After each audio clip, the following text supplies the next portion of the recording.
Shalom. Selamat pagi Bapak Ibu Saudara yang dikasihi Tuhan. Selamat berjumpa kembali dalam Mutiha Hanguluan, renungan harian pagi ini, Kamis 21 November 2024, dengan bacaan Alkitab dari 1 Petrus 3 ayat 13 sampai 25.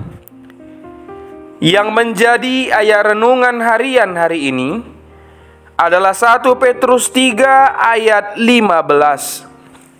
Demikian firman Tuhan. Tetapi kuduskanlah Kristus di dalam hatimu sebagai Tuhan, dan siap sedialah pada segala waktu untuk memberi pertanggungan jawab kepada tiap-tiap orang yang meminta pertanggungan jawab dari kamu tentang pengharapan yang ada padamu. Tetapi haruslah dengan lemah lembut dan hormat. Pertanggungjawaban iman.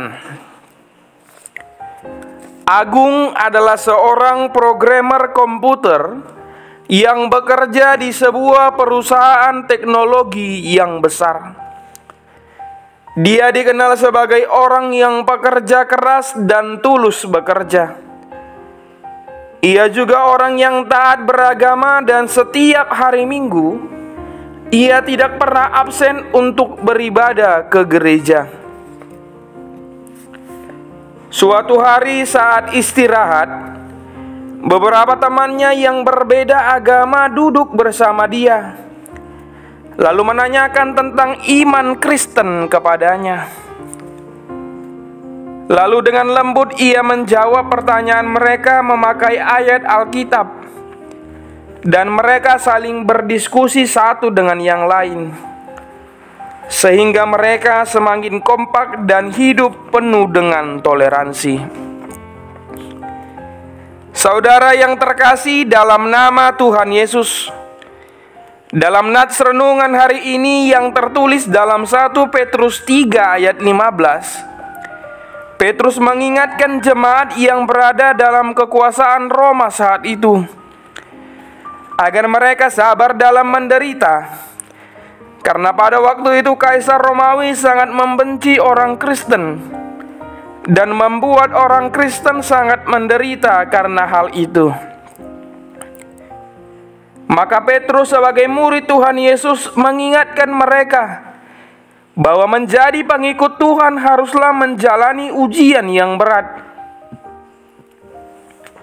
Akan tetapi mereka harus menjalaninya dengan hati yang bersukacita, karena iman mereka akan diteguhkan dan mereka akan diberikan kehormatan olehnya. Termasuk dalam nats renungan ini, Petrus mendorong agar orang Kristen agar menguduskan Kristus di dalam hatinya sebagai Tuhan.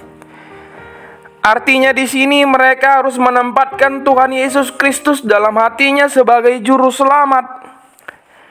Ketika mereka sudah menguduskan Tuhan di dalam hatinya, maka segala perbuatan mereka akan sesuai dengan kebenaran firman Tuhan, dan pastinya mereka akan menjaga kekudusan dirinya, sebab Kristus ada di dalam hatinya.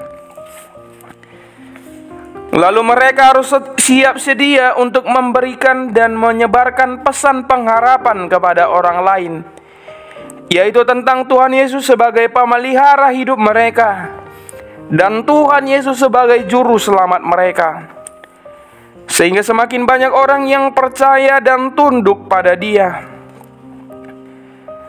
Mereka menyampaikannya harus dengan lemah lembut dan kehormatan. Ini adalah tingkatan yang sangat istimewa bagi orang Kristen, bahwa orang Kristen harus memperlakukan sesamanya dengan kelembutan dan menjaga rasa hormat. Kelembutan dan saling menghormati adalah dua hal yang akan melanggengkan sebuah hubungan yang baik antara kita dengan saudara-saudara kita. Saudara yang terkasih, dengan kita berlaku lembut dan penuh kehormatan kepada orang lain, maka orang lain akan semakin percaya dan menjaga kehormatan kembali kepada kita. Jadilah orang Kristen yang kuat dalam memberikan pertanggungjawaban iman, sehingga kita dapat menjangkau banyak orang demi Kristus. Iman kita adalah sebuah harapan yang kuat. Harapan ini bukan hanya untuk diri kita sendiri, tetapi juga untuk orang lain. Kita berdoa. Ya Tuhan, terima kasih atas firman-Mu yang meneguhkan kami. Ketika kami harus mempertanggungjawabkan iman kami kepada orang lain, maka kami akan melakukannya dengan lembut dan dengan rasa hormat. Amin. Renungan harian hari ini ditulis oleh calon pendeta Rikson Nadabdab STH. Demikianlah renungan harian hari ini. Selamat beraktivitas, Tuhan Yesus memberkati. Shalom.